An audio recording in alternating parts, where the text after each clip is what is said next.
All right, we're rolling now. Get this out of the way. Okay, I'm just going to get started, and here we go. Hello, everybody. Welcome to the Greg Gardner podcast. Today, I'm super excited to have a person on that I've known for a long time. How long? I mean, it's 30 years. Well, we just had our 40th reunion, so 30 plus. 30 plus years. I'm going to try to introduce you. I've got information that you gave me, and I was really, I didn't know all this stuff before you gave it to me. So I'm really impressed with what you've been able to accomplish. But I had no doubt, even when we knew each other when we were younger, that was going to happen. But Mark W. Taylor, I even remember your middle name, actually. Significant in my life. Mark Workman Taylor, right? Yeah. Yep. Named after the doctor who delivered me. Oh, yeah? I was, yeah. I thought you were related to the mayor of Greenville. I was, but he was related to the doctor who delivered me. Oh, gotcha. Yeah. Okay. Yeah. So Mark has over 36 years of real estate investment experience as an owner. He acted as principal in over 2.4 billion of real estate transactions, has completed over 350 million of security transactions, participated as a broker in over 1.9 billion of transactions. Now, we go on from there about where you did that. I'll let you fill in the blanks if we have an opportunity to do so. But suffice it to say, you've had a very, very successful real estate investment career. I think so. My wife's happy, as long as I keep her with me. Right. We just celebrated our 35th year, and we have a house over our head. So I mean, it's great. But here's the thing: like, I think of you as a brilliant thinker on many other things, and part of that is you have this unique background that's way beyond just what you've done professionally. You came to Furman, got a BS in biochemistry. Then you went to medical school. Yes. And then you completed medical school, but then decided, hey, I don't want to be a doctor. I want to study law. And then you went to one of the best law schools in the country at Emory and got your degree. And I think you've been able to pull all those things together into what you've been able to accomplish. So I remember you as a person that every time we had a conversation, I knew it was going to be interesting. I mean, I knew there was going to be something I learned. We were kind of, you study, even though you had a biochemistry degree, you also studied a lot of liberal arts, a lot of philosophy, political science. So very well-rounded from an intellectual standpoint. And you're probably the only reason I'm still on Facebook, because whenever I want to read an interesting take, a thoughtful take, and I think that's really at a deficit, just thoughtful conversations. Right. I go to your post, and it's one of the reasons that I decided that I'm going to make this thing happen with Mark. I'm going to make this podcast happen because of an October 4th post that you did. But Mark, did I leave anything out? Is there anything else that you want to add? A couple of quick things, a couple of tweaks, I guess, to what you said. First of all, you flatter me. I thank you for that introduction. Yeah. But second of all, the reason we had those conversations is two-sided. And I couldn't have a deep conversation without you being on the other side contributing to it. So I appreciate that. And that forged our friendship, I think. No, for sure. Being able to get inside each other's head and I think being intellectually honest with each other. The one correction I would make is that when I left med school, I still had a semester to go. And I was trying to match for various residencies, and they were all 7 years. And I wasn't going to do 7 more years of that. I hated it bad enough. Yeah. And I thought, well, 3 years of law school is not bad. Plus, at the time, I had 7 poli-sci courses under my belt, a philosophy course, and a couple of other things. And, that would have allowed me to be a poli-sci major at Furman. I had enough courses to be a poli-sci. I chose biology because I felt like it was a more prestigious degree in terms of getting jobs. So I could have picked, biology or poli-sci.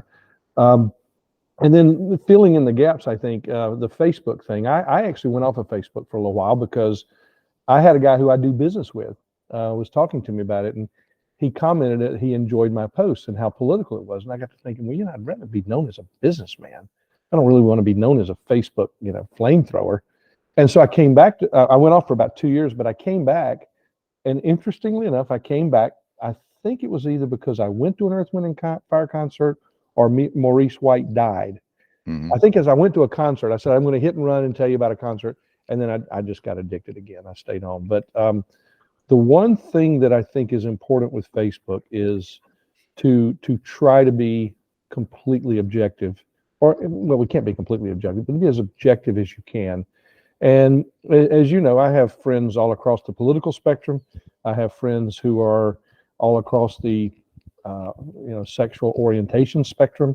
And I have a particular friend that is gay, and he's my check, my moral compass, so that I try to say things on there that I can defend, but I don't offend him.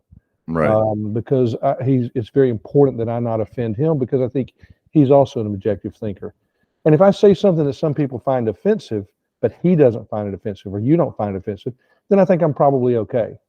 And that's kind of the genesis of what I like to post on Facebook. Well, so let me ask you a question about that. So it would be very easy for a person like you that has all kinds of business associations to say, you know what, I'm not going to do that. I'm not going to comment on these things because it could negatively affect any one of these relationships that I have. Mm-hmm. What makes you say, you know what, it's worth it what makes you want to opine about, the current events of the day and give it your take? Well, because ultimately, Greg, and you and I have talked about this over the years many times, it comes down to truth. What is the truth? And when you see so many people out there, not only can they find the truth, if it hit them in the head, they wouldn't know it if it hit them. I wrote down a couple of examples of things to talk about today. There was a woman in the Wall Street Journal. I wrote her name down, Melody Guy. She was in the Wall Street Journal earlier this week. She is a pet communicator. She will get on the phone with your pet and tell you what your pet is thinking. She's making $550 an hour doing this, and she has a backlog of 7,600 customers. And she's telling the owners that, well, your pet doesn't like it when you lock him out of the bedroom door and stuff. And I look at how gullible people are. And look, I grew up with pets. I had dogs all the time growing up. I remember you had Murphy. I mean, that dog was indestructible. I mean, that's a good memory right there. Who couldn't forget Murphy, right? eating aluminum cans and stuff. But I love animals growing up, but it just kills me when people say dogs are people too. No, they're not people, No. And to think that those kinds of animals can have conscious thought and are self-aware, it bothers me. And okay, you want to love your dog, I'll let you love your dog, but don't start saying it's a family member that you're going to leave something in your will to, And so that's one of the things, Greg, is I struggle with the truth. I think I love the book Atlas Shrugged, and I have actually read Atlas Shrugged cover to cover 3 times. I've read parts of it 20, 30, 40 times. And one summer we went up to our house in Murrells Inlet, had a week, and I sat on the dock and I read it out loud. Now, you want to read a book and get meaning out of it, read it out loud to yourself. Say the words, because it makes you focus a little more. When you're reading, you can read a paragraph and go, wait a minute, what was that? Let me go back and look at it. But when you're reading it out loud, you have to think the words. And, whether you're Christian, atheist, or whatever, truth is still truth. And that's part of the reason I like to speak. I want to bring some kind of reason back to it, Do you, and one of the reasons that I like to do it, or not even like, is that at some point I feared more not saying something right than saying something, right? You have to. I mean, do you let a guy run into a wall face first and break his nose, or do you tell him there's a wall in front of you, buddy, slow down? I mean, there's a moral, component to it. Yeah. And that's a really good segue. So one of the reasons that, the universe pushed me into doing this and asking is because of a post you did on October 4th. You entitled it "Enough Already." And I could tell, just the tone of it was like you were just exasperated, and you just had to come out with these 8 points. And well, I culled it. I had quite a few more, so I had a few of those. But if you want to hit them, let's go. Well, seriously, it's like this could be a book. And like I said, I think our biggest challenge on this podcast is going to be trying to finish it.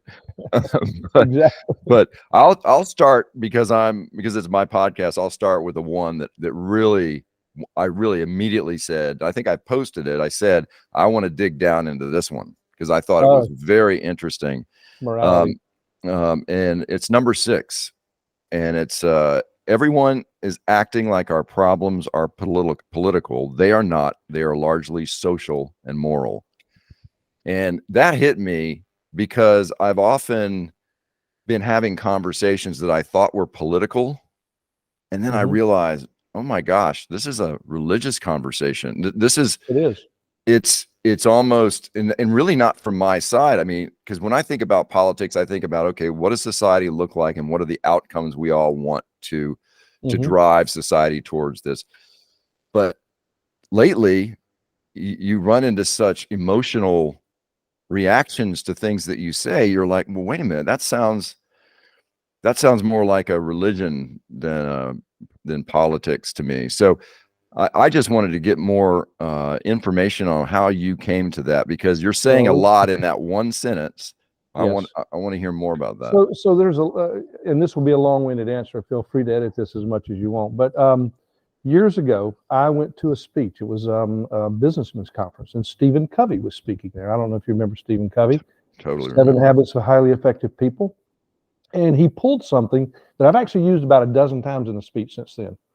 He said, okay, folks, I want everyone to close their eyes. I want you to visualize how you're sitting at this table, where you are around the table, how this table is oriented in the room, and just keep going concentric circles or squares back from that. So how's the table oriented in the room? How's the room oriented in the building? How's the building oriented on the block we're in? How's this block fit into the map? And he says, keep your eyes closed, point to north, just like if you had a compass, point north. And he said, okay, keep your hands up. Now open your eyes. And everybody in the room is pointing in different directions. And, he gets a big laugh. And he says, okay, so how do we fix this? Do we take a vote? He goes, most of you guys are pointing in that direction. He goes, no, and he reaches in his pocket and he pulls out a compass. And he goes, it's that way. And everybody's going, okay, it's a big deal. And he goes, we have laws of gravity. We have laws of physics. We have a limit on the speed of light. Why don't we have moral absolutes? Some things are absolutely right and absolutely wrong, and you can say that. And it made me read all of his books. You talk about selling books. I mean, what a great way to sell books. And I've used that at a couple of times. I spoke at one of my son's graduations, and I used that. And it's really effective because it's an easy example of showing people that there's right and wrong. So how does that play into our problems are moral and not political? When people in politics assume they have huge knowledge, I won't say absolute knowledge because that's really dangerous, but when people think they have greater knowledge than you do, they tend to treat you as a child and tell you, you're going to do this, you're going to act this way. And that's what I find political, that is based in a moral reality. The moral reality is, our founders got it right. I was fortunate enough, like you said, I went to Emory Law School. I was fortunate enough that Emory had some amazing speakers there. We got to hear Scalia speak. We got to hear Sandra Day O'Connor, Desmond Tutu. I mean, just Jimmy Carter. Carter was actually on the faculty there. And when you would hear these people speak, they would say things like, our founding fathers got it right. The Renaissance in Florence, Italy was a renaissance and an explosion in the arts, especially in sculpture and painting. And, the American Industrial Revolution was an explosion of technology. And there are these little pockets of explosions of some discipline here and there. 1776 in America, there was an explosion of political thought. And all these guys were together and they were feeding off of each other. And we are endowed by rights from our Creator, and among these are life, liberty, and the pursuit of happiness. Now, think of how novel that is. Up until that point, people thought that their rights came from the government. Oh, I'm the government. I'm going to let you do this. I'm going to let you speak freely up until a point. I'm going to let you drive on the wrong side of the road. Those kinds of things. And all of a sudden now, we have a government where it is written that the rights are ours, whether you believe in God or the universe or whatever. Those rights are yours because you exist. And what we do as a society, we've agreed to be governed. The consent of the governed is a phrase in the Declaration of Independence. We consent to be governed by a group of you people. And what we're doing is we're giving you a little bit of our rights back so that you can govern us, but we still retain all those rights. That's a very almost a well, it is a revolutionary idea. And when you understand that morality can flow from that. I know I just took a 90-degree turn there, but morality can flow from the fact that someone takes something of yours and you let them appropriate it to control your own behavior. And that's where it becomes political. So let me ask you a question then. So you just very articulately explained, the revolution of what those founders did, right? And it was, you think about the context of how that happened. Right. And I think there was a book called The 5,000-Year Leap that Exactly. that was like a 5,000-year leap. It was. And if you talk to somebody that doesn't believe that we are endowed by our Creator, and that they believe that whatever we get as rights, we get at the behest of the state. Right. I feel like that's kind of a moral conversation. It's absolutely a moral conversation. I mean, and I feel like, okay, well, this isn't just a political difference and we all want the same things sort of thing, right? This is something that's deeper than that. And it's kind of like when people don't really, how people view the First Amendment. If I feel like that's a moral conversation. It's absolutely. And Greg, think about it even to expound on your point. When you prevent someone from speaking, First Amendment stuff, now not fire in a crowded theater, obviously that, but basically you're preventing them from being who they are. You're preventing them from, now we all, obviously, like I said, we give the government some of these rights back so they can govern us. Right. And some of speech can be destructive, breaking into a building, throwing things. Okay, we punish that speech, right. But you only punish it after it happens. You don't prohibit it. You just have it set a punishment for it. And, we can start unpacking COVID and things like that for this, but the real issue is the only speech that needs to be protected is speech you don't like. You and I are sitting here having a great conversation. Nobody needs to protect this. But if you start calling me names, you're entitled to do that, and you're protected for doing that. So the speech I don't like is the speech that needs to be protected. Yeah, I think that can't be emphasized enough, especially now, because it is so easy, even for me, to fall into the trap. Like, for instance, October 7th happens in Israel, right? Mm-hmm. Then all these, and I'm sympathetic to Israel. I mean, I understand, you can talk about context all you want, but once you cross a certain moral line, there's morality again. Right. I don't care about historical context anymore. Right. Exactly. And so then you have all these protests on the, the Palestinian side or what have you. And it's very tempting to say, I don't want to see that. I don't want to protect that, but you have to. You have to protect even to the point of them putting their hands in blood or red paint and putting it on the pillars of the White House gates.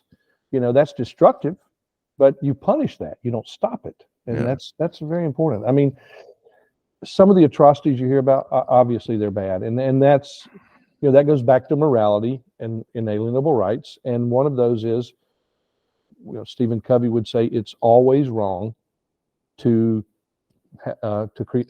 undertake murder, to perpetuate a murder. Now, murder is an unjustifiable homicide. Some homicides are justified in context of self-defense or war, things like that. But as a society, you say, well, what about capital punishment? Are we murdering them? And I think that, I see arguments on both sides. I see arguments for keeping them in jail for the rest of their life with no possibility of parole, despite the cost to the state. I see that. But then I think that we as a society are entitled to say there are some things that are so horrible, you forfeit your right to be here. It's got to be an extreme case, obviously, and you have to run all the safeguards of due process. But ultimately, we as a society can say something like that. But that's still pretty dramatic. I mean, you figure all the things for which capital punishment applies in this country, we have very few executions. And so in a sense, we may be getting it right or close to right, Right. and we will never be perfect. But back to morality. I mean, I wanted to talk to you about something called the Dunning-Kruger effect. I don't know if you've ever heard of the Dunning-Kruger effect, but it's a couple of smart guys who have developed this theory. And what they say is that people who have less cognitive ability or less innate ability than others, but they're very braggadocious, they're very, assertive about who they are, sometimes will win the conversation, because smarter people may forget, all the they'll think of all the implications of what could go wrong, and they'll hesitate to answer. I'll give you two examples of that. So when you study Dunning-Kruger, it's a great story. You can Google it. There was this guy, I think he was in England, maybe in London, a few years ago, 1990s, and he took and put lemon juice all over his face, squeezed lemons, covered his face in lemon juice, went in and robbed a bank. Robbed a bank, takes the money home, 20 minutes later gets arrested. He tells the cops, "How'd you find me?" They said, "Well, you're on the security camera." He goes, "No, I put lemon juice on my face. Lemon juice, messes up the security cameras and it masks my identity." And they go, "Who told you that?" It's just, the guy was nuts. But he thought he was smarter than he actually was. He was so dumb that he did something stupid, but he believed in it. Yeah. By the same token, I don't know if you remember Professor Frank Taylor at Furman, a physics professor, wonderful guy, one of my favorite professors. I wasn't a frequent. I wasn't. The physics. I didn't get over to the physics department very much, Mark. I don't know if you remember. I was in the music building most of the time, but I think he took a couple of philosophy courses when he was there. So, but anyhow, he was a great thinker. But we were doing a college bowl one time, and someone asked a question. You have an LP, a record, 9 inches in diameter, and the grooves start at the 9 inches in diameter and stop at 2 inches in diameter, and the grooves, the needle is 40 microns. How many grooves are on that record? And you can see he put his hand to his head and he starts thinking about it. And I know he's thinking of all these physical equations to kind of, measure that. And the answer was there's two, one on each side. There's only one groove on each side. And he was so smart, he was afraid to answer that because he's thinking of all of the various equations. Right. Basically, you take the record and it becomes a funnel. So he's doing that equation, he's going, okay, what's the length of the perimeter of this funnel? Right. And he's trying to do the math in his head. And the answer was something simple. That's what Dunning-Kruger is about. Dunning-Kruger is, if you're really smart and someone asks you a question, instead of giving a yes or no answer, you might go into something in detail because you want to make sure that you get the answer right. Their question could have left out a bunch of assumptions, and you got to hit that. I think that's what's wrong with our society today. I think you have too many people running in, acting like they know it all. And then when the consequences is, oh, no harm, no foul. I'm innocent. This is a tough one for me. The January 6th riots. I'm a Republican. The January 6th riots. And I think the girl's name was Ashley Babbitt, who was shot. Right. So wait a minute. She was peacefully in the Capitol building. Let me just say this. You knock out a window of a door and you jump through the window of the door. You take the consequences. Somebody else is going to do something wrong. Right. I feel for her family. I feel for her. I'm sorry that it happened. But, these people are getting arrested, and I think a lot of wrong is being done with these arrests. But if you hadn't gone in the room, in the building illegally, there wouldn't be any consequences. And so we have developed this society where our right to do something has overcome the consequences from it. And again, that goes back to morality. And that absolutely is a political question on the January 6th stuff. If and you get this, Greg, you see it all the time with little things like a kid who will strike out at his Little League baseball game, and he'll argue that the pitch was outside, it wasn't over the plate, and he starts arguing with the umpire and he gets thrown out. Then his dad goes in and gets thrown out. And then his dad, who has a little influence in the community, gets the umpire fired. The umpire's doing his job, Right. And so what we've done is we have almost, and I kind of blame us lawyers, we kind of fomented this problem, So it's the old the line from Atlas Shrugged. Why do you shriek in horror from the world around it? It's not the product of your fears; it's the product of what you wanted. You asked for this, folks. And so here I am lamenting the situation we're in. But in a sense, as a lawyer, I bear some responsibility for it because we take everything to the limit. I mean, the Trump Chesborough, Mark Chesborough, I think was Trump's lawyer. who suggested this whole January 6th challenging the election. You know what that guy did before that? He told Al Gore to challenge the 2000 election. This guy's a one-trick pony. I didn't know that. Yeah, same guy. He was the architect of the Al Gore challenge. And, you know, there are times when good men accept their loss, learn from it, and move on. You don't keep fighting when you've lost. Nobody likes to lose. I mean, I don't like to lose. You don't like to lose. Competitive as anybody I know. But there are times when it's the right thing to do to say, you know what, I'm wrong. I lost. Right. Let me regroup, come back and fight another day. Well, I'll tell you the one thing, and we can wrap up this particular point, but it really provoked some thinking on my part. And one of the ways that I think about this is, and you have in point number 7, you talk about transgender children, how that, you know, and so in this whole discussion, the transgender discussion and some of these other discussions, even the October 7th and the things that were happening after that, I feel like we used to argue about where we draw the line. Now we're arguing about whether there should be There's a no line line at all, right? You're exactly right. And what I think you're saying here is the argument is between people who don't want a line at all and people who believe there should be a line, and we should be arguing about where that line is. Absolutely. And I'll give you a couple of easier examples. Well, let's start with transgender. Again, I told you that one of my friends on Facebook, I use him as my true north to make sure I don't offend. I asked him one time offline, I said, why does the gay, I'll just say it, the group of gays, I won't call them LGBT, but why are they so supportive of the transgender movement? And he said, when we've been oppressed as long as we have, and we find ourselves in a foxhole with somebody fighting for us, we tend not to fight them. But he said, personally, I am with you. He said, whatever you want to be when you're an adult, be whatever you want to be. As long as you're a child, you don't have the capacity to make that decision. I mean, in law, we don't let children enter contracts. They don't have the capacity to enter contract. And so why would we all of a sudden give a 12-year-old, especially without parental notification, some kind of power to mutilate his body? And that's what it is, it's mutilation. Now, we mutilate our bodies every day. We put tattoos, we pierce. I mean, I've seen guys with piercings everywhere. That's okay. If you want to mutilate your own body, that's fine. But at least be mentally competent and legally competent to do that before you do it. And I think that's where society should draw the line. Give you another tough issue, abortion. Having gone to medical school, I can tell you that on the 6th floor of the pathology building in downtown Charleston, we saw, enclosed in big lucite containers, we saw women's uteruses from the date of conception all the way to when a woman gave birth. And they would die and they would preserve these uteruses. And so you could walk along and see, 12-week-old baby, 15-week-old, and it was very hard to point to that continuum and say life begins here. Okay, I understand that. It's very tough. So for me, and I won't get too deep into it, life begins at conception. However, our law and our Constitution protects persons. And so personhood does not necessarily attach at conception.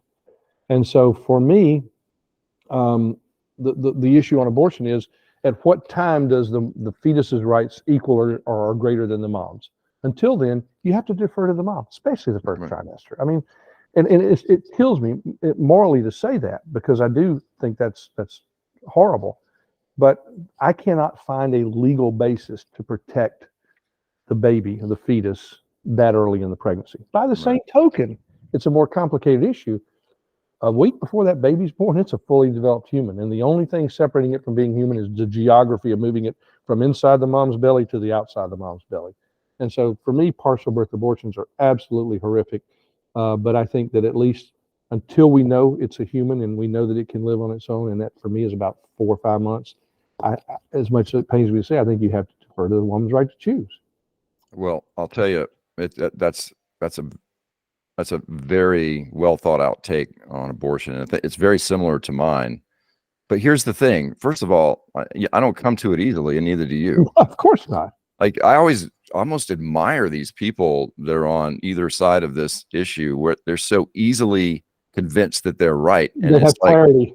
yeah, they have such clarity. I'm like, I wish I had that kind of clarity because it's such a complicated and difficult It would make issue it for easy me. if you had that Right. clarity. But here's the other thing on this whole partial birth or abortion at will at any time during the pregnancy. It's one of the things I do to stir up trouble in conversations about this, and this is really some of my friends don't like that I do this. By the way, But if you I may want to edit this out later because we're maybe, but feel free. when someone is passionate about, oh yeah, you should be able to have an abortion up to birth, right? Mhm. I'll say, no, I think a 21-day trial is really where you want to go here. Like, because there's no physiological difference between that baby at 8 months, 29 days than 3 weeks after they're born. So I really think you should be able to try before you commit. Well, of course, everybody we would is all exercise that right in the first 21 days when we lose sleep. everybody just gets outraged. I mean, they're outraged at this. Exactly. And all I'm really doing Just prodding. is trying to make a point. Yeah, that's great. I'm I'm going to steal that from you. Just be careful with it. Be careful with it because there's a moment in time where they don't know what you're doing. But what it does is kind of like a Zen koan. It kind of opens up a perspective, right? Oh yeah. Like it just gives you a little glimpse. Okay, I'm so easily believing this, but now I'm having to really think about it. Yeah. Right. People are too lazy to think sometimes. But that was okay. So I feel like I understand this point number 6. We kind of went over point number 7 as a part of that. How about we go to the economy? Your first point was, and your subheading was, I'm sick and tired of a lot of things. The first one is everyone acting like our economy is in great shape and Bidenomics is working. It isn't. And the current trajectory is off a cliff for us all. Sure. Well, throw it to me. Okay. Well, there it is. So a couple of things, Greg. First of all, we're not truly capitalist. We do have a managed economy. So let's face that. In a true capitalist economy would look much different than what we have. And it's okay to be managed. It's okay to have regulations on cars so that you don't just get hit at 30 miles an hour and get a head injury and die. But what we have done, though, is we have placed morality and politics into the economy. Easiest example, the Green New Deal, I should say. We are now trying to regulate the economy and how people consume energy, for lack of a better term. Biden has basically turned off any hydrocarbon or petroleum or natural gas production we have in this country, and made us once again dependent on the foreign stuff. And what people don't realize, they say, well, we're dependent on foreign oil. We don't want to be, but for the electricity, we're dependent on foreign people because where is all of the lithium? Where is all the cobalt mined? It's mined primarily in China, but in Africa, places like that. And so we are still hostage to foreign nations for the raw materials that will allow us to make batteries for electric cars. Now, sure, we have solar and wind power and hydroelectric and all that, but it's a small fraction of our economy. So the economy is not good because we are over managing it. I rue the day when first of all, after a lot of study, I do have some cryptocurrency, but I'm afraid of a US dollar cryptocurrency for one simple reason. I don't want my social score to regulate my purchasing decisions. So if I want to go buy a gas guzzler car and pay $5 a gallon and drive it fast, I want to be able to do that. I don't want someone to say, oh, your social credit, you can't have that gas guzzler. You got to drive this electric car. I don't want someone telling me in the heat of the summer in Charleston that I have to keep my air conditioner at 80 degrees when I want it at 72.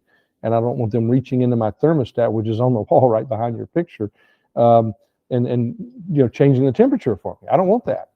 I'm willing to work and spend more hours making money to pay that extra electricity. And so that's kind of the genesis of it, which is our economy is not good. The more important reason I wrote that was we have to quit spending so much money. Okay. I mean, we're $34 trillion in debt. And, people go, oh, well, the government prints money. People don't know what money is.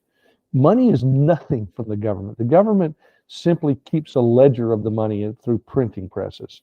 And, a wise man a long time ago explained inflation like this to me. He said, okay, Mark, you and four guys are playing a Monopoly game. And he said, you're halfway into the game and you got hotels and houses on various things. And somebody walks in with a second Monopoly game and doesn't pull the board out, just hands you the bank. Says, okay, guys, now you got more cash to. What's the first thing that happens? The price of everything goes up. I want to buy your hotel on Boardwalk. Well, it's not $400 anymore, Mark. You're going to have to give me $2,000. And you got it because we just doubled the amount of money. Well, we didn't double the assets. We just doubled the price of the assets by creating more money. And when people don't understand what money is nothing more than a receipt for my production. You produce corn, I produce meat, and another guy has milk. And I want some milk, but he's not anywhere near. I need your corn. I might have to go buy years of corn for you because he wants corn for his milk in order to get my milk. Well, money makes it incredibly more efficient than a barter economy.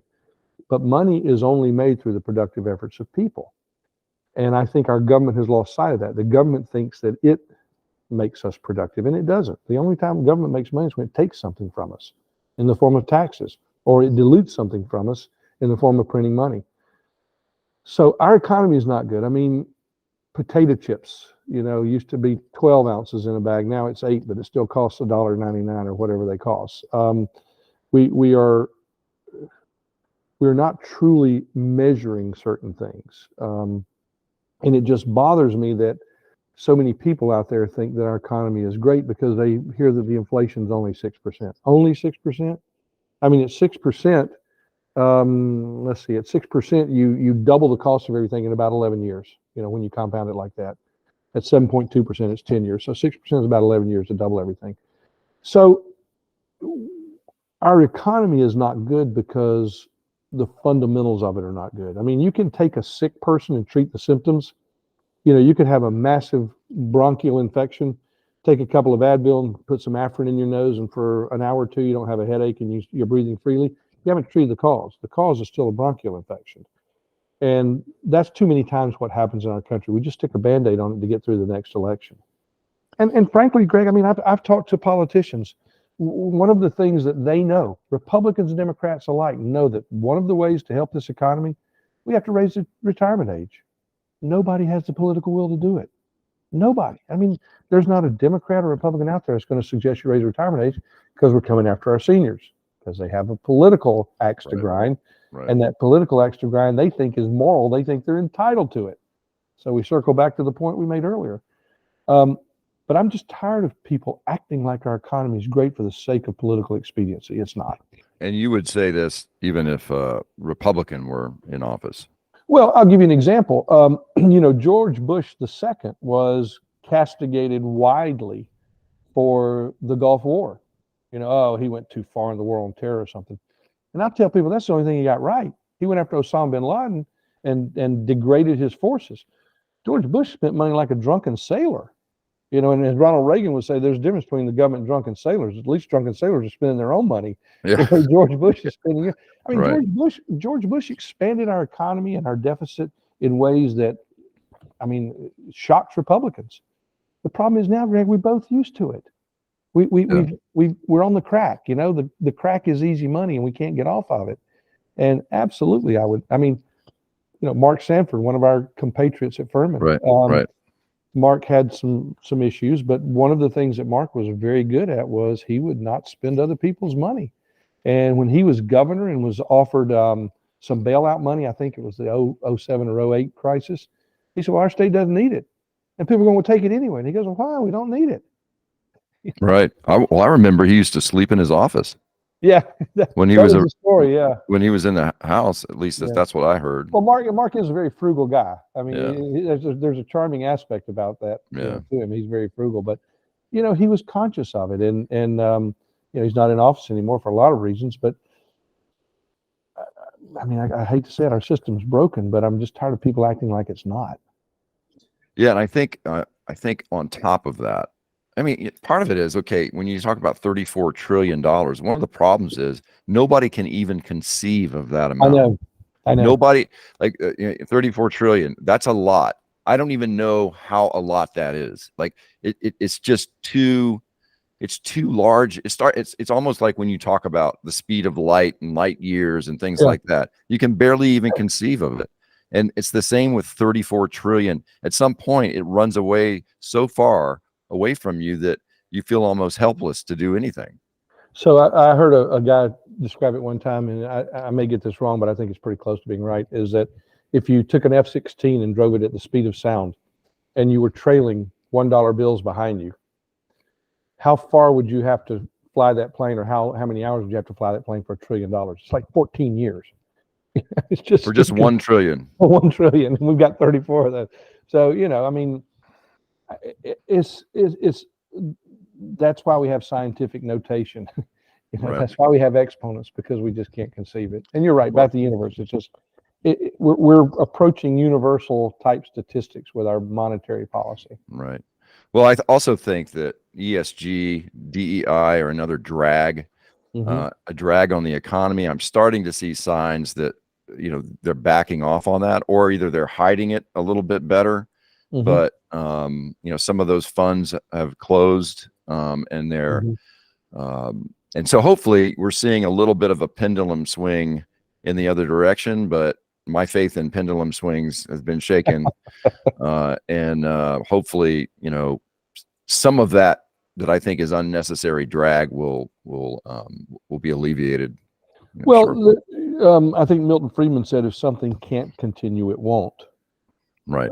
And there are certain things that can't continue. I mean, we will have vestiges of ESG for a long time, especially the equity side, just because, again, that's a political question. Is it moral to deny someone who's highly qualified a job just because they don't check the right box? You know, it's an interesting question. I mean, that's going to be with us for a while, though, Greg, because that's the way of the world now. Yeah. All right. So, electric cars. This kind of gets into you kind of mentioned a little bit about you know what it takes to actually create a battery for an electric car, and what some of those metals are and how they're mined and who owns those mining rights, etc. Right. You say in this one, everyone acting like electric cars are the savior. The market is our savior, and cars have become much cleaner over the years. They have. Well, okay, so let's start with the emissions. Since about 1976, the carbon emissions in the United States are actually down significantly, more than 50%. Right now, there are more trees in the United States than at any other time in our history. It's just we practice good farming policies and land conservation. The electric car, there was something interesting. The first Republican debate, I don't know if you saw Doug Burgum's comment, but Doug Burgum's comment was, wait a minute, folks, you know, we're worried about jobs and stuff, but do you realize the production of electric cars, we would be cutting the number of employees in the auto factories by more than 50%. Fewer moving parts. You know, you plug in a battery, you don't have to assemble an engine, is the simplest version of that. But I think the market will help us with the cars. I mean, my son has a Tesla. I have friends who have hybrid cars. I have friends who have electric cars. They love them, especially technology geeks. I mean, my son gets in his car and he just loves the technology and watching videos while he lets the car drive him and stuff. It's great. You know, he's got cameras outside his house with the cars. He just goes on his phone, looks up and down his driveway. It's an amazing thing. But when people want that, they'll buy it. And you know, one of the things with the Teslas is they're very heavy, so they wear out tires quicker. You know, the 40,000-mile radial becomes a 20,000-mile radial. Right. The disposal of the batteries when they're bad or not good for the environment. The strip mining that it takes to get to, you know, I saw a meme recently. It was a train car of coal in the back, and it says, "Oh, there goes the fuel for electric cars." You know, fuel system for electric cars.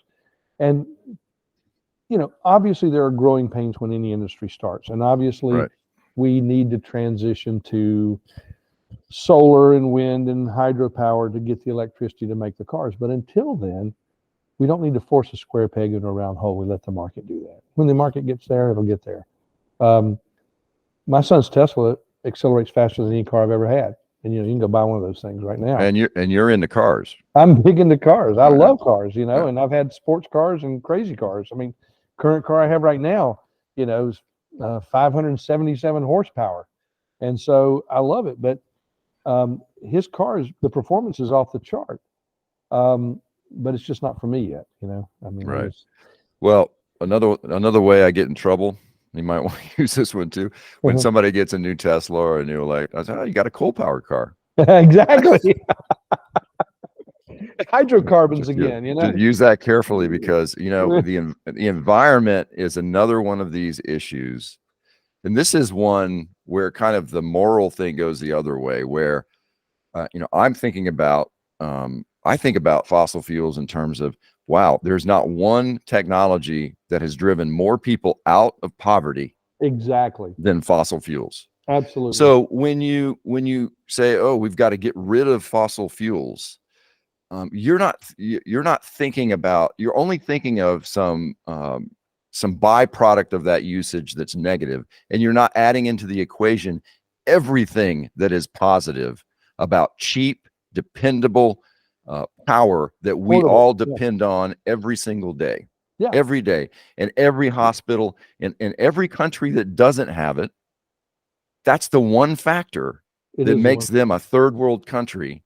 It's because they don't have reliable energy, and we never add that. It's always this religious discussion about the planet. Of course. And so anyway, but that's a dishonest discussion, Greg. I mean, think about this. For the last 125 years of the Industrial Revolution, as much carbon as we have produced, carbon dioxide is still less than 1% of our atmosphere. 0.04. Yeah, it's a fraction. And you ask people, they think it's 5, 6, 7, even 10%. It's nothing. Why? Because the Earth understands how to deal with it. Our oceans can absorb it. The plants in the oceans can modify it. I mean, our trees with respiration and photosynthesis, they change things. I mean, how about this one for you? Okay, let's say that global warming is real, and global warming may or may not be real. Like whether it's man-made and we control it or not, I'm not sure. But I saw a picture of the Statue of Liberty the other day, and it said, was this picture made in 1886 or 2023? And the question was, well, you don't know, because the water level is the same right in front of the Statue of Liberty. It hasn't changed in 145 years. But think of this. Let's say that global warming does raise the temperature of the Earth, and we start melting some icy places in the world. Think about Siberia. Now you have the biggest, most fertile farmland in the history of the Earth. And all of a sudden that farmland becomes fertile. We eliminate food poverty. There's no more hungry people in the world, because we can farm the living daylights out of land that is 10 times the amount of land we have right now to farm in the United States. It's frozen tundra right now, exactly, right? Yeah. But think of think of how rich that soil is with all the decaying animals and stuff in there under that frozenness. There, when it starts to melt, and all of a sudden you have perfect soil. So, well, I don't. In the conversation, I think the unwritten rules are you're not allowed to talk about the benefits of any kind of warming. But right. The truth is, choosing between warming and cooling, you always want to choose warming. You do. Because a lot more people, even today, die because of cold, right? Yeah. And if you look over the last 100 years, the amount of climate-related deaths has gone down by like 99.9%. And that's all because of fossil fuels. It is. So I'm not saying we should talk about the issue, I think, and we could very well be having an impact on the planet, on the temperature. Mm-hmm. But I don't think it's anything we can't figure out how to adapt to. Well, a classic example, the 1970s in LA, we used to hear about smog all the time. I mean, right in your backyard, we used to hear about smog. Well, guess what happened? The private markets came up with something called the catalytic converter. And while you still have a lot of fog in Los Angeles, and I love to watch the sunset, but you don't always get a good sunset over the water because of the fog out there. Right. But it's not the toxic smog that they had in the 70s, because the catalytic converters have absorbed most of that harmful gas. So there is a private remedy for it and a capitalistic remedy for it. You just let the market do it. Like I said, if you look at statistics, we have decreased our carbon emissions in this country by more than half in the last 40 years. It's amazing. Now, we want to start talking about the environmental movement. I mean, When are we going to force China and India and South American countries to start comporting with, the Paris Accord and some of these other things? We're just a small fraction of that. So I don't think we ought to commit suicide of our own economy just for those kinds of gods. Yeah, one of my favorite people on this topic is Alex Epstein. I don't know if you're familiar with him. He wrote The Moral Case for Fossil Fuels. Back to this moral thing, but The Moral Case for Fossil Fuels. And one of the things that he says that if climate change is really an existential threat, a threat to our existence, we got to go to war with China. Oh, I mean, perfect conclusion. It's a completely defensible conclusion. Right. The truth is, I don't believe that it is an existential threat. I don't either, and I don't think anybody else does. But it's a real powerful thing to say. It's an incredible thing to say. Yeah. And so it disarms people, because all of a sudden you're going to argue with me about our own existence. Come on, man. I mean, it disarms people. Right. So I agree with you. It's not an existential threat. Okay. I want to go to the 3 and 4, which are going to be really fun. Okay. And they're two very related. So 3 is everyone is acting like Biden is competent. He isn't, and neither is Harris. Democrats, give us someone else. Point number 4, everyone is acting like Trump is competent. He isn't. GOP, give us someone else. Ooh. Well, all my Democrat friends are going to love me. All my Republican friends are going to hate me. So, well, let's take the easy case of Biden. I mean, Biden babbles. Biden can't go anywhere without a teleprompter. Biden doesn't know his own staff. Interestingly enough, I don't think that's going to be the nail that takes Biden down. I think that I honestly think some of this financial stuff is going to get to Biden. I mean, it is so obvious. He went on TV in public and said, fire the prosecutor in Ukraine at a time when his son was on the board and the prosecutor was investigating his son. And soon after that, millions of dollars flowed from Ukraine to the Bidens. To suggest otherwise is ignoring the nose on your face. So that's the first thing. But Biden, in addition to that, he forgets things. He runs off of the stage. He won't answer questions. When he was running against Trump the first time, I made several statements to people. Well, I'm not going to worry about Biden because sooner or later he has to campaign. Well, COVID prevented him from doing that. Right. Very convenient thing that he didn't have to campaign. And I was amazed at the press. Some enterprising young Bob Woodward and Carl Bernstein out there didn't say, come on, folks, and write an article about it. I mean, I'm amazed at the collusion among the left-leaning side of the press where they won't go after Biden. As we know, Biden's had at least one stroke. We know he had one surgery where they took part of his skull off and went in, did surgery and put the hair plugs back to make him look good. But I know used to beat a dead horse. I mean, I could give you evidence all day, but we all know that Biden's not competent. Now, I don't know that they can dump Harris from the ticket because she checks certain boxes. And so right. I don't know that the Democrats would let her lead the ticket. So what happens? I don't know what happens. The last time we had anything like this was 1972, when McGovern had a candidate who had some pharmaceutical problems, and he dropped Thomas Eagleton, I think was the guy's name, and he picked up one of the Kennedy, Sergeant Shriver, to be his running mate. I remember that. Yeah. So I can't think of another case since then, but that's kind of what may happen. I mean, I half expect Biden to have a health crisis and drop out, but if he does it deep into the election cycle, maybe they put Harris up there. I don't know. I will say this. It's interesting that Joe Manchin just recently announced that he's not running again, and he's been taking some pretty centrist positions. I like Manchin. He's a thoughtful guy. I mean, there are a few things I think he's nutcase on, and Bobby Kennedy's a thoughtful guy, but there's a lot of things that Bobby Kennedy's a nutcase on.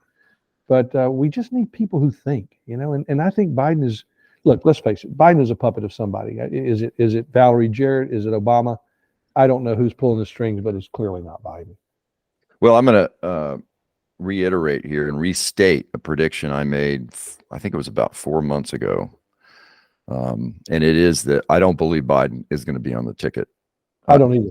I believe he is going to. They're going to take him out one way or the other. Mm-hmm. And I don't mean in some. I just think they're going to convince him Yeah. or allow the press to actually report on some of these financial dealings that you're talking about. I think that's what does it. Yeah. And he bows out. Gavin Newsom's the nominee. Ooh, Newsom. Oh yeah. Can Newsom win?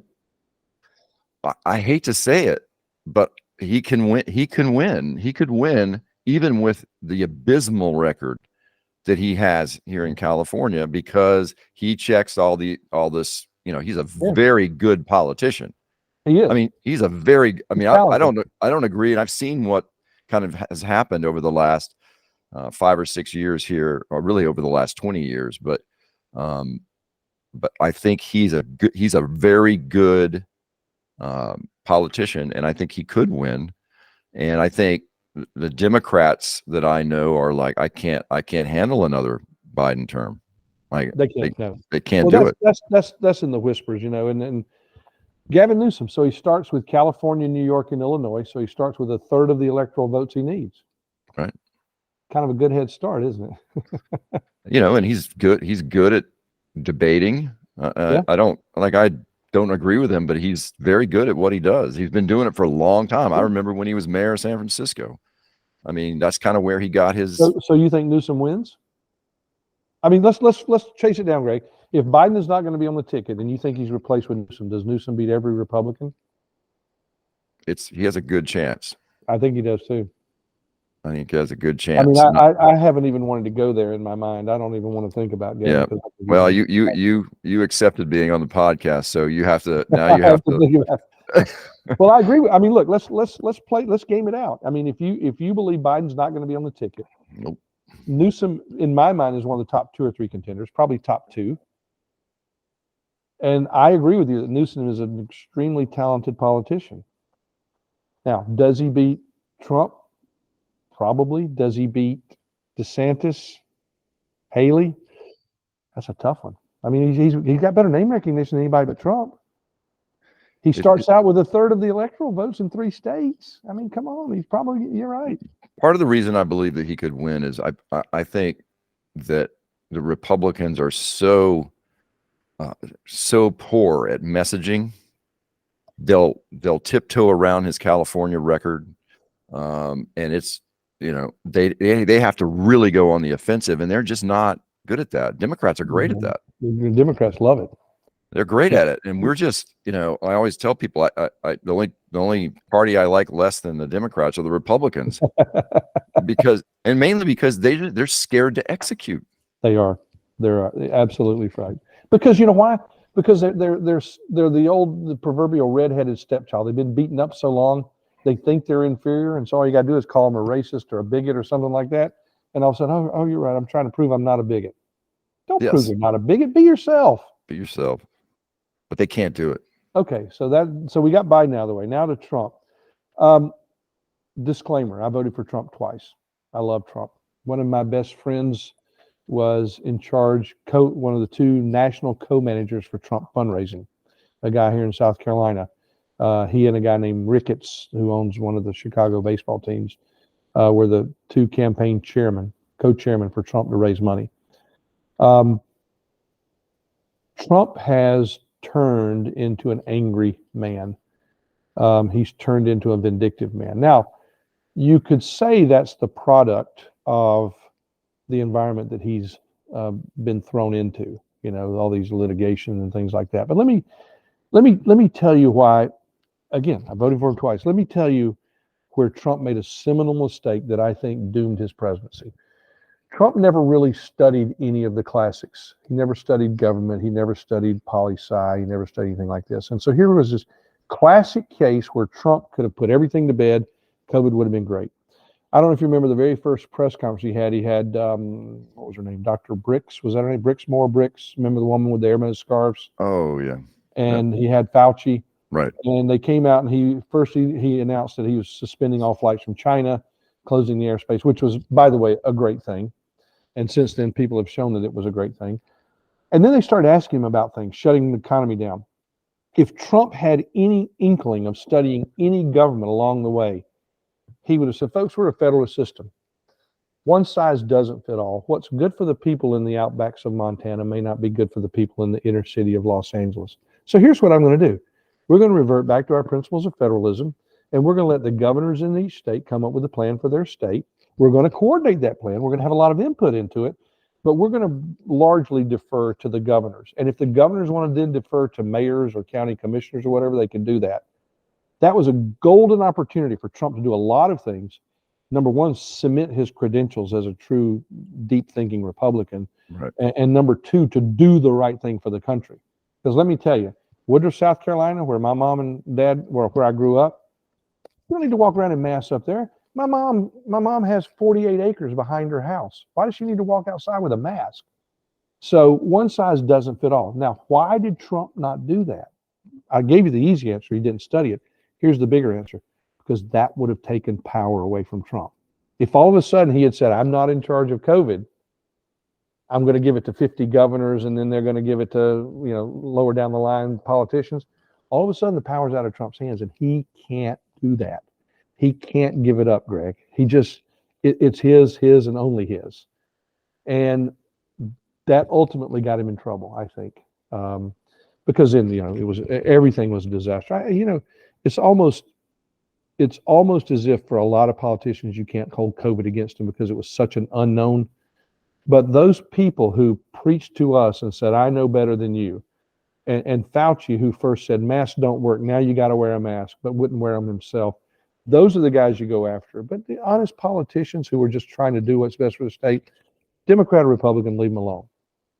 I've gone way afield of Trump here, but back to Trump. I just feel like Trump doesn't have his eye on the ball anymore. There were a couple of great moments in Trump's campaign when Hillary was accusing him of not paying taxes. Right. And instead of going, I pay taxes, you know what he says? That's why, because I'm smart. Right.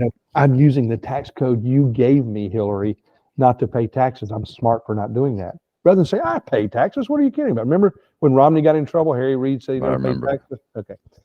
That was one of them. The other one is still one of the all-time greatest lines by Trump when he said, they're not coming after me. They're coming after you. I'm just in the way. He's right. And for that, I love Trump. But Trump's eye is off the ball right now. And he's already said he's going to go after these people who are pursuing him politically. As much as a Republican who doesn't fight, we don't fight, like you said, we were good at losing. I want him to do that. It's not the right thing to do. Right. And Trump is 77, but his anger has taken over so much.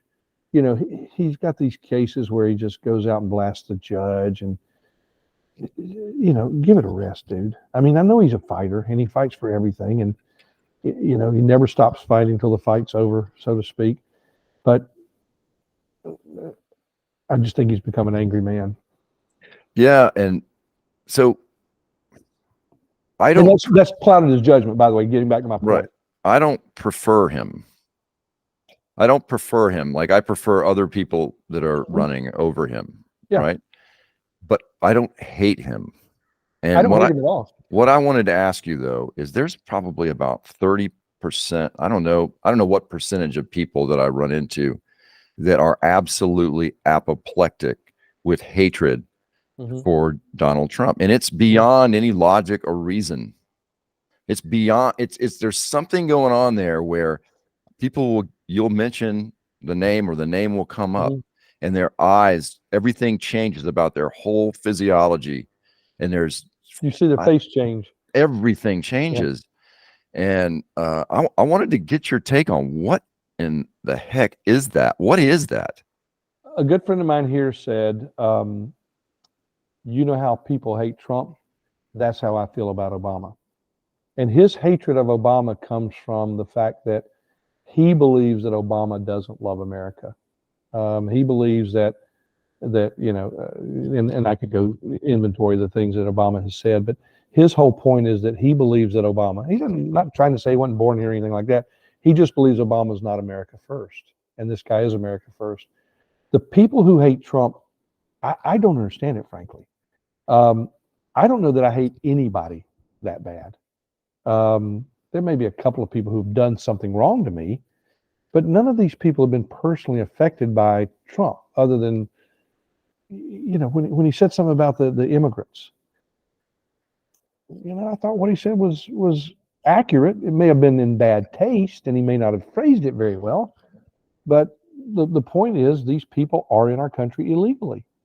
And if we can't, back to the very first topic, if we can't speak the truth, then where are we? So I wished I knew. I mean, you asked me a question, and I have no clue why there's just this blinding red rage when Trump's name is mentioned. Well, I mean, I've been in discussions with these people and asked questions, and the best I can tell, and I'm not saying this is the reason, but first of all, what you said is true. Why would hating someone or something requires a lot of energy? It does. I mean, and I always think of it's sort of like a Johnny Cochran saying, but he didn't say it, but it's like when you hate, you create. And I think Trump is a symptom of a lot of that, right? He's not, Trump is a symptom of wokeness, essentially. Yeah. He's kind of the antithesis of wokeness. Oh, he is. When I look at the reaction that some people have with Trump and ask them questions, I think it's partly because he and maybe his followers or his people, they threaten this false sense of moral and intellectual superiority that a lot of people have. Of course. And I think for some people, they don't look at ideas out here. Like you and I discuss ideas, and ideas are out here. Sometimes you discuss ideas with somebody and it's not about out here. It's like, oh, you disagree. You're disagreeing with me as a person, my identity, right? I think there's something about that really gets to the core of some insecurities that some people have. And, and that goes back to what was the place in Virginia where the guy drove through a crowd and Trump said there were good people on both sides. The fine people hoax. Yeah, exactly. Fine people on both sides. Well, anybody that goes and reads that transcript, he says, I'm not talking about, Exactly. Yeah. But it's easy to take something out of context, right? So. I mean, we do it all the time. And again, I don't prefer Trump, but I don't hate him. I don't hate. I don't. And let's face it, and you know me. I mean, you and I have been friends for almost 40 years. There's nobody for me other than Ronald Reagan. Oh, yeah. As a president with his policies, Trump was Reagan-esque. Yeah. And you tell that to a liberal, oh my goodness, they think I've lost my mind. Yeah, that blinding rage gets them. So let's contrast that with Bill Clinton. Bill Clinton was as partisan as any politician could be, and yet Bill Clinton was so charming. I went to a fundraiser one time. I used to represent Dominique Wilkins when I lived in Atlanta, and for the 2002 NBA All-Star Game, Dominique wanted to host a party, and we were able to get Bill Clinton there, and it was a fundraiser for Dominique's foundation and the Hank Aaron Foundation and a couple things, and the guys who put on the program were Brett Hunsaker, Steve Morgan, and a couple of us. We were all white guys.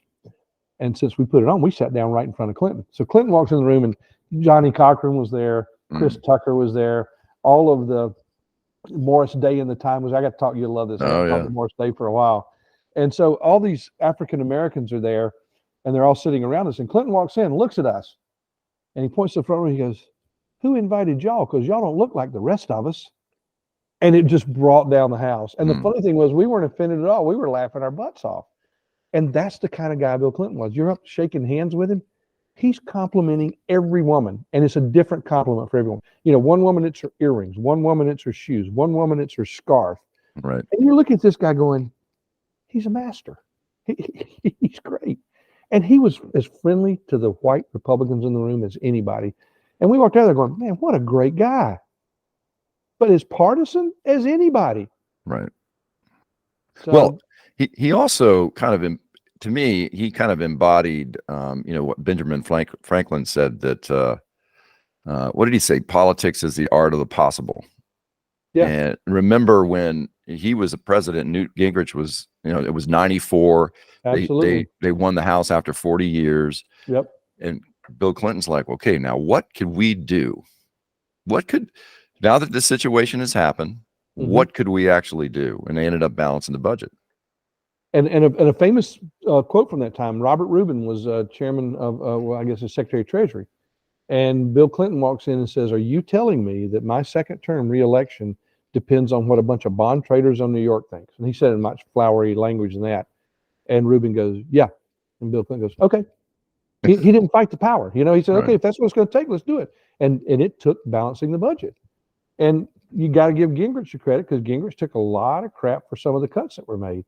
And Clinton took his share of crap for the cuts that were made. But they got it done because they looked at each other and said, we may differ politically, but we've got a common goal.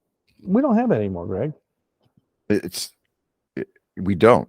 That's why earlier I said, you used to finish up political arguments with, "Oh, we all want the same thing." And now I'm like, no, we don't.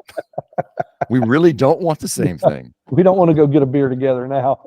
And that's a shame, because I think once you sit down with somebody and have a conversation like we're having, and you realize that people aren't political abstractions. They're actually people. They're much more complex than the sort of the categories you put them in. And I think at this particular time, one side has lost that capability of having the conversation. They don't even want to have the conversation. Yeah. They don't even want to consider, do they not want to consider your viewpoint? They don't think your viewpoint should even exist. Well, and that's okay. That's Hitler-esque, if you will. When you want my ideas not to exist, and my ideas are me, then you don't want me to exist. Right. I mean, it's tough. And how did we get here? If the funny thing is, if we knew how we got here, we could get back. The great saying. One time I find anecdotes for speeches, Greg, so I'm relying on some of these as we talk. But I was in front of an audience one time, and we were talking about something to do with a real complex real estate transaction. And I stood up and I said, "Okay, let me give you an illustration where we're going." I said, a guy walking down the street late at night falls into a hole. Hole's 6 feet above his head, and he's down there. So he's yelling, "Help me, help me." And the pastor comes along. He says, "Father, help me." Pastor writes prayer, throws it down to him. Great. Next guy comes along. "Help me, help me." Doctor comes along. "Doctor, help me." Doctor writes him a prescription, throws it down. He's like, "Oh man, come on." Next is his best friend walks along. "Hey, Greg, help me." Greg jumps down the hole with him. He says, "What, are you crazy? Now we're both stuck down here in the hole." He goes, "Yeah, but I've been here before and I know the way out." Yeah. What a great story. And so when we can come together and find a way out, if we knew the way out, we could get there. I don't know the way out anymore. I don't know how we reverse this. I mean, my wife and my mother, who rest her soul, would say we need an epiphany of religion. We need a rebirth. We need a revival. And whether it's religion or morality, we have tried to stay away from, we've talked politics, but we've stayed away from that third rail of religion. But, morality, whether it's religion, God-centered, or the greater spirit of the universe or whatever, whether it's Stephen Covey, there is a true north and there's right and wrong. And when you disobey that, you end up kind of where we are right now. Now, I'm a hopeful guy. I believe in hope. I'm the guy who walks into the barn full of manure and comes out with manure on me, knowing that if there's manure in there, there's got to be a pony in there, and I'm going to find it. Yeah. That's the way I live. That's the way my business is run. We're always looking at the possible, as you said earlier. But I don't know how we make the rest of the company, or show, not make. How do we show the rest of the country that you can do that? Well, I think you're the way you write things on social media. I think that's one way to do it. Because I think you're always considering the other point of view, right? Mm-hmm. I think you put your thinking through this. I do this sometimes. So you think about an issue and how you think about it, and then you say, well, what if a Republican, or what if somebody else were doing it? What would I think, or how would I accommodate that person and you start to really think, oh, well, I would find a way to accommodate that if that person did it, right? So I think the way you argue things is one way that you should kind of model for other people how you think through an issue. But well, there's a lot of editing that go into my Facebook posts. I I don't just freeform write it and hit send. I write it and look at it and go, wait a minute, how's this going to be taken? I mean, I think that's a good lesson for people because, you know, I think that's what's lacking. I think people, sometimes I think people get their political views kind of like they pick jeans out. They like, oh, is this look good on me? You know, does this make my ass look fat or, you know, or whatever. And then I want to, you know, and I said this when we were talking the other day, I said, you know, you think through these issues really hard and then you land somewhere. Yeah. And I think some people just pick where they want to land and then go backwards. That's a great point. You're exactly right. You can never start with the end in mind. You know, Right. you have to think about it. Yeah. And all you have to do is think. I mean, you know, by and large, people know the right answer. Sometimes they don't want to admit it to themselves. Right. So we've gotten through except for the last one, and that was number 8. And it is everyone acting like racism is our biggest challenge. The country's given opportunities to all minorities. Minorities have done better here than any other place. Sure, we can do better. But if you think we have as a primary problem racism, then go live in one of the many countries that have slavery today: India, China, North Korea, Iran. Over 15 million enslaved there. Yep. Throw it over to Mark, huh? Well, so, you know, it's the old typical white guy. I got a lot of friends who are black, you know. But I actually do, and I am sympathetic to their situation. I'm trying to be politically correct, but I should. That's the last thing I should do on here. I will tell you that let's take an easy case. The most recent Supreme Court Justice Ketanji Jackson Brown. Joe Biden made an announcement that I'm going to pick a black woman to be on the Supreme Court. Okay. So what does he do? He immediately eliminates 95% of the judges in consideration from the topic altogether. And obviously it's time that a black woman sat on the Supreme Court. No doubt about it. Was she the best? Don't know. But if Joe Biden had simply said, I'm going to pick the best person for the Supreme Court, but in his own mind and with his own staff said, guys, find me a great black woman, then that's what he should have done. He would have empowered her more by saying, I picked the best candidate from everyone available in the country. 350 million people out there, I picked one. And instead, he goes from a pool of 5% of the qualified judges, I picked one. Now, doesn't mean she's not deserving. But what it does mean is that we further the stigmatization of race in this country. And for blacks, it's obviously a sense of pride. I don't doubt that. For whites, it can be a sense of resentment if someone was better qualified. But it's funny, Greg, I don't know a lot of white people who resent people of all races, not just blacks, but Chinese or whatever, doing well. Frankly, I don't know a lot of blacks who resent whites from doing well. It's usually the political chirping guys over there that are making a big deal about it. I'm sure the Supreme Court justice was perfectly doing well in her job and happy and feeling successful and thought she was doing a great job. And God, it's an honor to be elevated to the Supreme Court. But that didn't mean she was unhappy with where she was. It didn't mean she had a chip on her shoulder. But Biden just put one there. And, you know, I travel, you know, as you know, I travel a lot. I mean, I did business in Europe for over 10 years, once a month. I was in Europe 1 week a month for 10 years. Since then, I've been doing a lot of business. It's migrated to the Middle East. I just got back from Dubai.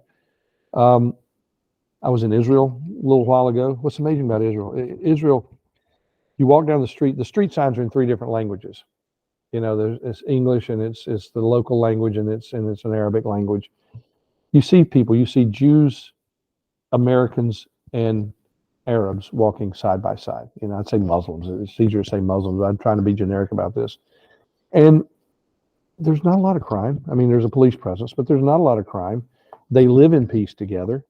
It's pretty nice over there. I mean, I love Israel, especially thought Jerusalem was an amazing place. You go to Dubai, it's all about money. There's no black, there's no white, it's all about green. And a lot of times it's corrupt green, but it's still about the green. Nobody cares your race there. But like I said, I think there's slavery in over 50 countries in the world. There's a lot of slavery in China. Some of our electric car batteries are being made with slave labor. There's tying in another issue. And why in the United States are we so concerned over some of the race issues we have, and we can't see the real race issues where people are dying in other places? It's tough. We have it good here, and it frustrates me. And look, I appreciate that not everyone can travel like I've traveled. Not everyone can see what I've seen. It's been a huge privilege to be able to do that as part of my job. I mean, most of this business travel is paid for, and I'm spending my own money to go over there. I'm spending, the company's money to go over there. But when you see the rest of the world, it is such a breath of fresh air to be back in the United States and see the freedoms we have. I mean, all the stuff you and I've talked about, we're talking about these as if they're issues. I wouldn't go anywhere else. I'm happy here. We jokingly say, well, we're the last great bastion of civilization and freedom left on earth. Where do we go when it ends here? Well, we don't, because we are the last. Yeah. And so why even look for somewhere else? Where are you going to go? You going to go to an island somewhere, have a hurricane wipe you out? No, we're going to live here, and we're going to make the best of it. It's difficult to talk about race in the context of things like the BLM riots. Because if you believe the BLM riots were peaceful, then you have to believe January 6th was peaceful. There's no other intellectually honest argument to make. If you believe that the BLM riots are peaceful, then you have to believe all these Palestinian riots where they're breaking windows and stuff and putting fake blood on the posts of the White House are peaceful. They're not peaceful. And you can be arrested for that. But we made a huge exception in this country for BLM because we felt like we had to give a nod to the current narrative that we owe something to people who were wronged 125 years ago, or more than that, 165 years ago. So that's it. I mean, I don't want to make more of it than it is. I did put that in there because I'm just sick and tired of, enough already of telling me that our problems are racial. Our problems aren't racial. We have the best race relations in the world. Maybe England. I mean, I see a lot of now in England, the black and white relationships are very cordial. Once you get from that to, for example, if you go to Knightsbridge, in Europe, it's heavily Muslim, and there's a lot of tension there. But it's black and whites on the one hand versus the Muslims on the other. See, here's what's interesting, and this is something Obama did, and this is part of the genesis for that part. It used to be that if you were white, it was white, and then there was minorities, everything else. And one of the things that Obama did was, especially with the Hispanics, is Obama all of a sudden said, no, we're blacks, and there's everything else. So, there was this whole theory in some of our laws that if you had one drop of minority blood, then you could claim certain minority status. As the old Elizabeth Warren, I'm 1/1000th American Indian. Right. Indian. But with Obama, it became, no, there's a black race, and then there's everything else. It used to be there's a white race, and there's everything else. I think that was a very destructive narrative to take. I think that further divided us. And so now, there's a white race, there's a black race, and there's everything else. So now are we going to start segmenting those everything else's now? Are we going to, break up into little small groups and come out swinging? I don't know. I mean, we've made it us versus them, and it's not us versus them. We're all in this together. I think dividing the population works for some absolutely politicians. I think that it's like number one on their list to create those divisions, because it ultimately, in their perspective, I think it gets them votes. Yeah, and you don't argue with someone who buys paper and ink by the ton. Right. The newspapers love this stuff.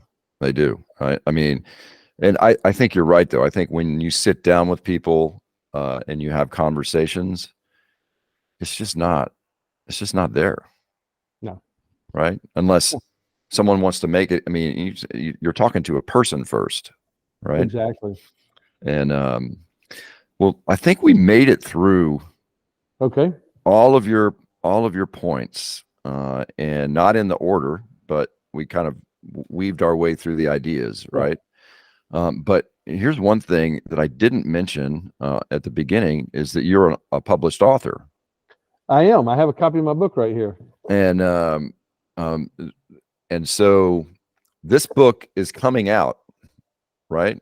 I'm negotiating the BarnesandNoble.com, the Apple Pay, and the Amazon contracts now. Yeah. Yeah. But Should it's be, done. It'll be ready. Oh yeah, it's just, this is actually a second read through. What happened was they sent me 10 copies, said give them to your friends, make sure we got the punctuation right. This is where I really needed you because you used to do this. Yeah. And I went through and I found a couple of places where I, my editor is a guy named Alan Golsher. Alan is a genius. He's edited a lot of things, but one of which I think was the George Carlin autobiography. Right. But Alan at one point changed one of my characters from a man to a woman. He said, okay, Mark, you've written this book. Did you write it for commercial success or did you write it to get it out of your system? And I said, well, I got it out of my system. Now I want some commercial success. He goes, okay, I'm going to have some fun with your characters. So he changed one character from a man to a woman. Well, I'm reading it and it's talking about her. And then all of a sudden it says, and he did so-and-so. Right. Those are the things I didn't catch in my proofreading and other people caught. And it was because he changed the name, but he didn't follow through and change all the pronouns and stuff that went with it. So little things like that we caught. So this is the second round and it's ready to go. The name of the book is The Deal, and the subtitle is The Story of the Man Who Found Hitler's Gold. And I didn't want to bury the lead and didn't want you to think about it too much, but basically, do I have a couple minutes to talk about it? Oh, absolutely. In fact, Okay. I remember last time I think I saw you was at a Starbucks. And I think you, or the seeds of this idea, or you were at some level of intellectual conceptualizing this at that point. But I remember talking to you about it. So yeah, tell me how you got involved in this. And okay. So the first thing is committing to write it. All of my property management and my real estate software works with Microsoft products. I have a Droid. I don't have an Apple phone. So what I did was I went and bought a Mac Air book. And the reason I did that is I said, I'm gonna have one book that I do nothing that's dedicated to this book. And it'll make me spend money, it'll make me start writing. And it was really small. It was like the size of a magazine. It was really like a computer. And carried it around everywhere I went and I started writing. The idea is this, is based on a true story, Greg. Back in the late 90s, I found a man who claimed to have Hitler's gold. Found him in Europe somewhere. And he said, come to a bank I have in Andorra. So we went to this bank in Andorra. Andorra's about a 3-hour drive from Barcelona. It's in the mountains between France and Spain. And we walk into his bank. And the bank's a small building. It's smaller than a house. It's probably 3,000 square feet. And the building was up against some rocks going up into the mountains because Andorra, a lot of big ski villages there. So we walked to the back of the bank and all of a sudden I realized we'd transitioned from the building to something else. And we finally got to the vault, and the vault was basically carved in the side of the mountain. So I walk in, and the guy, it was a vault door, 2 feet thick steel. And we walk into this vault, and it's nothing but rock walls at this point. And there's these crates everywhere. And he walks over and picks the top off one. There's gold bars there with a swastika in them. And I mean, I every time I tell a story, even now, Greg, 20 years later, I'm getting chills. I mean, it's just, I see these gold bars, and he let me pick one up and hold it. And he said, this is Hitler's gold. These boxes are filled with Hitler's gold. I can't figure out a way to make money off of it. Can you help me? So being the enterprising and the hopeful guy I am, never say no. I have an uncle who was a general in the Army, and I went and started talking to him about it. And the guy said, look, I'll give away half of it. You just take the gold and give me value for half. You keep the rest. And finally he sat me down and said, my uncle, Mark, that's blood money. Don't touch it. Even if you get rich off of it, you will suffer for it. The universe, God, whomever will punish you for it. Don't touch that money, or don't touch the gold. And Greg, because I was so in awe of walking in there and seeing that, the biggest mistake I made was I didn't say, well, let me open that crate and look at it. Let me open that crate and look at it. Let me open that crate. I was so in awe that when I left and went back to Barcelona and flew home, I didn't make him prove it. I didn't make him prove his story. And looking back on it, I wished I had done that. I'd like to have known that there wasn't just painted lead bars or sand in those other crates. But what I saw, I think, was real. I mean, I've been around gold enough to know it wasn't brass or anything like that. So what I did was then I fictionalized a story. I said, okay, I can make a John Grisham book out of this. And I went back and I outlined all the John Grisham books. In the first 8 or 10 books, John Grisham had exactly 42 chapters. So I said, I'm going to make my book 42 chapters. The first chapter is going to be the hook, and the second chapter is character development. Third is the introduction of the plot. And I followed that. And my editor, unfortunately, cut this down to like 27 chapters. So I did the John Grisham pattern and I wrote the book. But basically in my book, young enterprising guy, surprise, lawyer, surprise, in the real estate business, sees Hitler's gold and then tries to devise a way out of it. Another story that I stole, remember the song New York Minute by the Eagles? Yeah. Guy goes down the tracks, and they found his body somewhere along the tracks or whatever. In my book, a guy gets pushed in front of a MARTA train in Atlanta and is killed, and so they're investigating, and he's one of the characters in the story. So in my book, the guy goes through and he tries to discover Hitler's gold. The big mystery is, can he spend it or can he do anything with it? And that's the reveal of the book. So I wrote it autobiographically. I mean, I spent a lot of time in Monaco in the early 90s and late 90s, early 2000s. So a lot of it happens in Monaco. Some of it happens in Zurich, which is, if you, in real life, if you go under the airport in Zurich, that's the National Gold Depository. It's under 6 feet of concrete. I've never been in there. I tried to get in there once, but they wouldn't let me in. But, I use things like that. And gold's always been a mysterious thing for a lot of authors. And obviously the Nazis are bad guys, and it's easy to write bad things about them and let people like you. So that's the book. And yeah, so it sounds like it's based on an experience that you had. And all of the things are experiences. Yeah. Yeah. And you're just adding a story around it that brings it to life, essentially. Right. Exactly. Yeah. It sounds really interesting. And it's going to be, I guess, when did you say it would be available? I'm hoping it'll be out the week after Thanksgiving. I'm hoping to get all these contracts done this coming week. And you'd be able to get it pretty much at every place. Amazon.com, BarnesandNoble.com. It'll be on Apple Pay, or Apple, one of the Apple services. The contract I'm negotiating is for Apple Pay for how much they're going to take from us. Well, yeah. I mean, I've got my music out there, and I don't get a whole lot. I mean, they take a nice chunk, but I think the idea, it's a great idea. I mean, it's just it's got me really curious already to think about what. I'll tell you an interesting thing. My publisher ran the book through an AI program, and the AI program scored it on the applicability to adapting to a screenplay or a movie, and it scored really high on that. So now they're sending me a couple of guys to write a screenplay for it, and would adapt it to either a Netflix series of 5 or 6 shows or a movie. Now, obviously, it still has to be bought and all that, but they say that based on their score of similar books, that all was done by AI. This was not a person reading it and scoring it. AI scored it to be highly adaptable to some type of a motion picture, movie, or Netflix. So that's the next step. It has a flavor. Just what you've told me has a flavor similar to I forgot Dan Brown. Yeah, Dan Brown. Yeah. I wished I were as good as that. No, it's not as good as that. I mean, but it sounds like it's just solving a mystery. Yeah, solving a mystery that it's a factual base in history. So let me just read a little bit about the back after the setup. Just the last couple. It says, as Edwards chases his fortune all over Europe to bring it home, the pressure on him builds. His best friend has been killed. He's being stalked by former Nazis. He's being watched by the Mossad, and he is engaged in a legal battle where bankers are trying to steal him blind.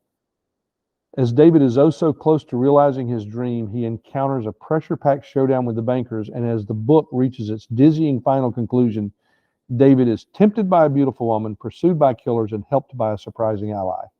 So that's the back summary of my book. Oh, that's excellent. Yeah, I can see it already. Yeah.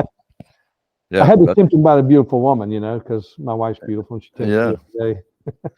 Did you put something in there, or are there beautiful women involved in the? Well, in Monaco, you got cars and women, 2 of my favorite things. It's just, I've been married for the record, I've been married 35 years. We just got back from our 35th wedding, which you played at my reception. Yeah, I remember that. Yeah. That's excellent. We got you on videotape back then, over in the corner with your piano playing. And I had hair. Yeah, I wasn't going to say that. Hey, I don't mind. Like you said, being bald is easier than going bald. Much easier. You have a very handsome head, Greg. Thank you. Well, this has been great, Mark. I mean, I think we've got through a lot of these points. I hope we can do it again, because I think it sounded like you had 8 more points ready to roll. at some point. I did. I was going to wait until after Thanksgiving to let those launch. Yeah. Little more pungent, I should say. I'll put these note or what you actually wrote on Facebook into the show notes. Okay. And also, is that the only social you do is Facebook? So I have started a Twitter, but I only have 4 posts. I haven't really haven't promoted it yet. It's called the Alpha President. Oh, okay. And so I'll put those links, like your Facebook link, and into the show notes so people can. I'm sure they can follow you if they want to. And I really appreciate you taking the time. It's been a great discussion, and I can't wait to go back and listen to it because I think there's some really some good conversation. Feel free to pull it out, or if I got too opinionated. No. I think we're all good. So okay, are you coming this way anytime soon? I am going to definitely be. I got to get back there before the end of the year, so I'll definitely let you know. Yeah, please do that. Love to catch all up. right. All right. My best to the family. Yeah. Thank you, Mark. Okay. Thanks, buddy. Talk soon. Okay. All right.